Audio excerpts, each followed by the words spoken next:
Hello everybody.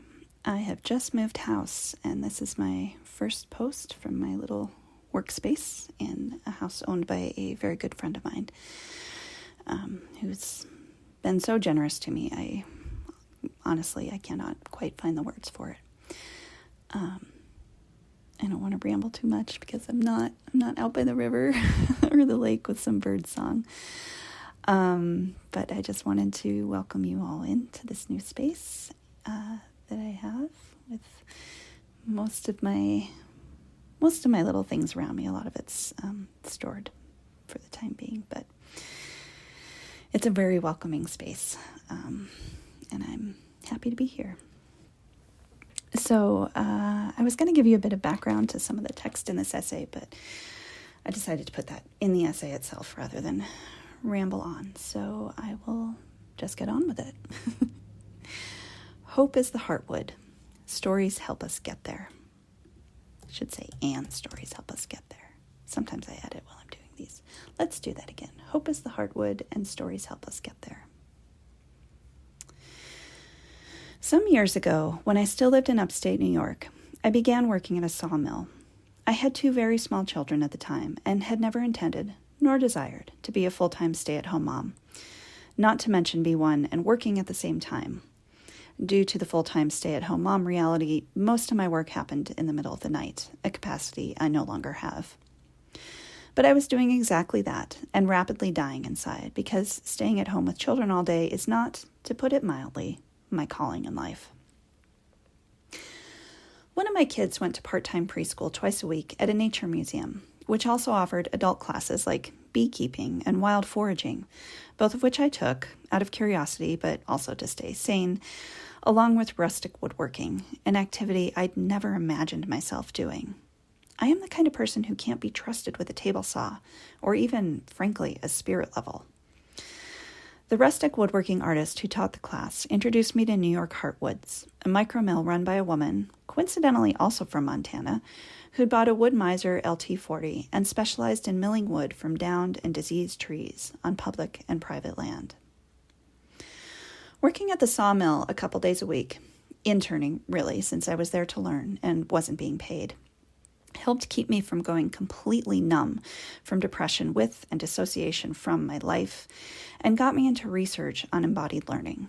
But I was also intrigued by the mill's mission. The owner only worked with fallen or scavenged trees.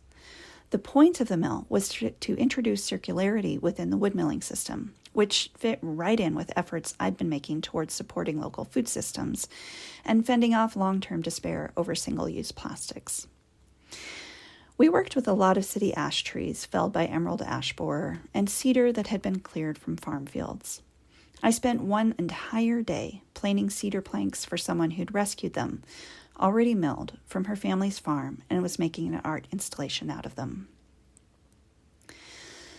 Another time, we spent most of a cold, snowy day dragging out enormous old beams from a fallen barn, taking them back to the mill to be sawn into boards that would be lightly sanded and used to make shelves. The mill's shady, forested yard was full of beauties, every one of them cared for, whether already milled and kiln-dried or not. I don't ever plan on moving away from Montana, whose forests are full of soft-wooded pine and fir, aspen and spruce. But I do sometimes miss working with hardwood. One day, we were milling reclaimed beams from an old barn for a client. Old barn beams are a pain because they're often full of nails, long, heavy, rusted nails that are hard to spot. We ruined a few blades as hidden nails made it through and wrecked the metal, and finally gave up. That barn beam went back to its owner, or maybe to a scrap pile, and joining the piles of beautiful wood resting around the property, testimony to one woman's commitment to making sure their lives continued. It only occurred to me later to wonder why we hadn't taken the time to look for and remove the nails ahead of time, why we sacrificed several saw blades, and in the end, the beam itself, rather than take the time to remove as many nails as we could find and make the wood workable again. It obviously would have been a waste of time, but then again, the entire endeavor could be classified a waste of time if all we use for measurement are the standards of capital and efficiency. A couple months ago, I succumbed to the urge to crawl through all the essays and posts in this newsletter, starting from the very first essay in 2020 about Marcus Aurelius and my own cognitive disconnects around the U.S. invasion of Iraq when my older sister was still in the military. I ended up deleting almost 200 out of nearly 300 essays and posts. Some were from before Substack launched its Twitter-like notes platform and were brief photo plus quote plus sentence or two walking compositions, a practice I'd migrated over from my deleted Instagram. Many posts I thought were pointless, and others need more revision work.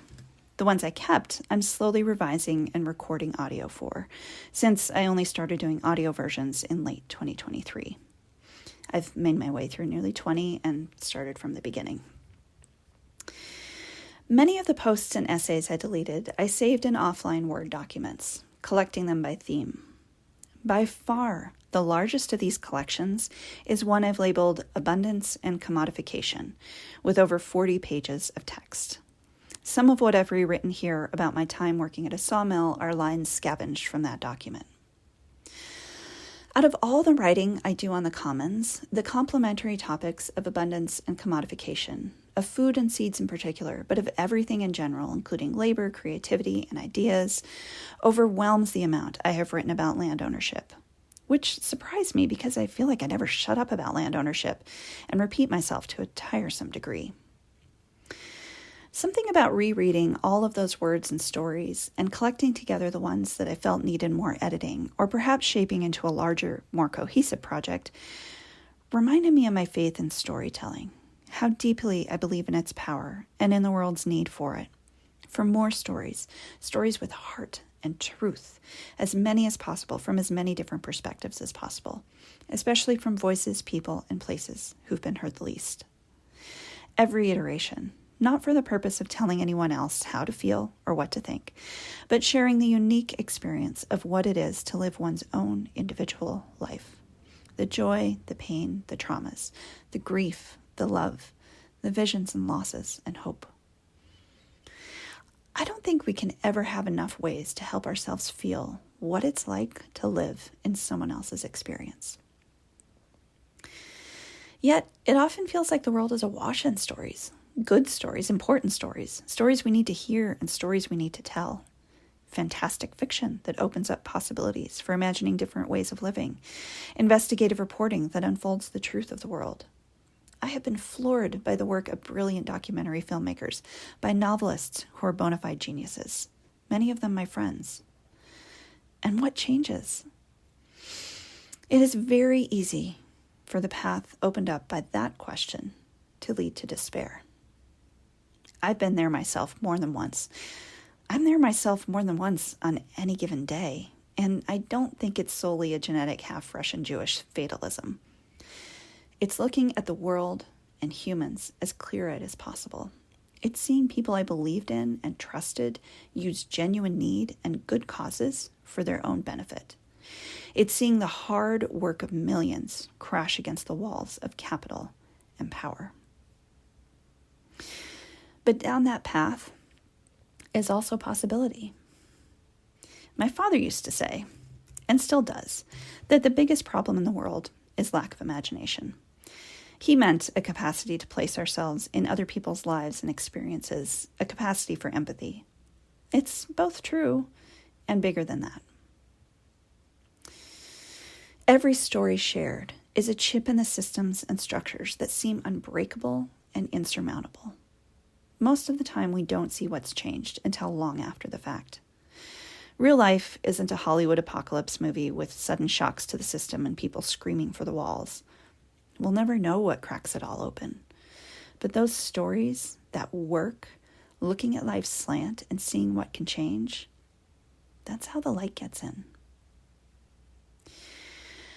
After taking my first rustic woodworking class, I couldn't get enough of working with the diversity of hardwoods that grow and fall in the U.S.'s Northeast.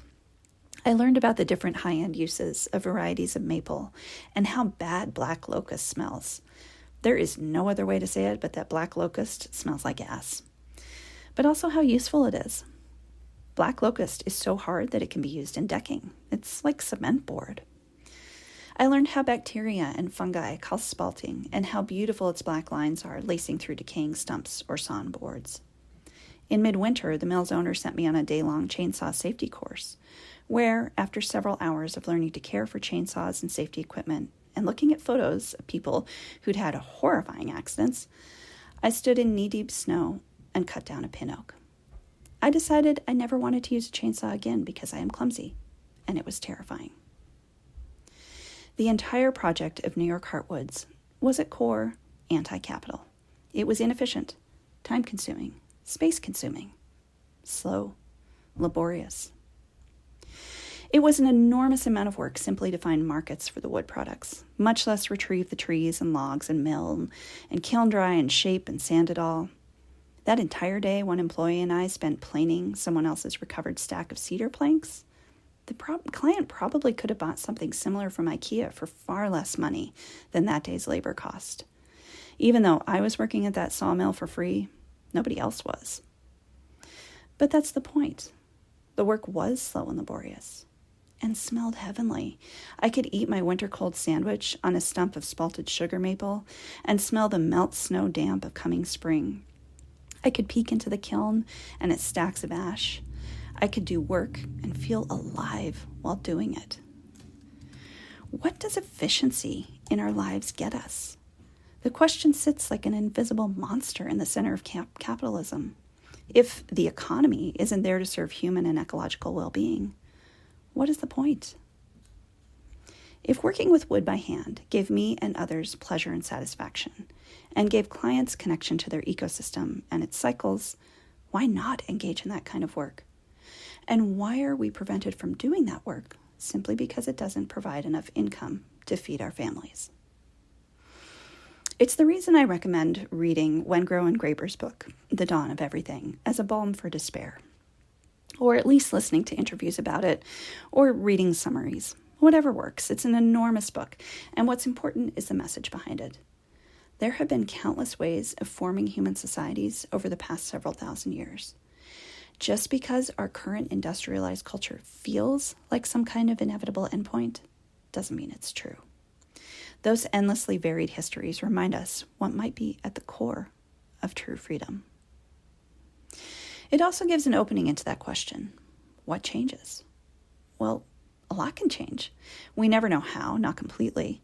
Working toward change for the better doesn't guarantee success, nor does it guarantee lack of pushback. But without stories, we don't even know how to imagine something different. I heard someone recently, one of the tarot readers I follow on YouTube, talk about leaning into fear with curiosity. Despair, too, I suppose. That's where we can find self-empowerment, and perhaps an entirely different way of perceiving both problems and possibilities. Like in K-pop Demon Hunters, perhaps a failure to seal the golden honeymoon isn't a failure at all. Maybe it's a way to discover something more powerful and more honest, with a capacity to connect us all.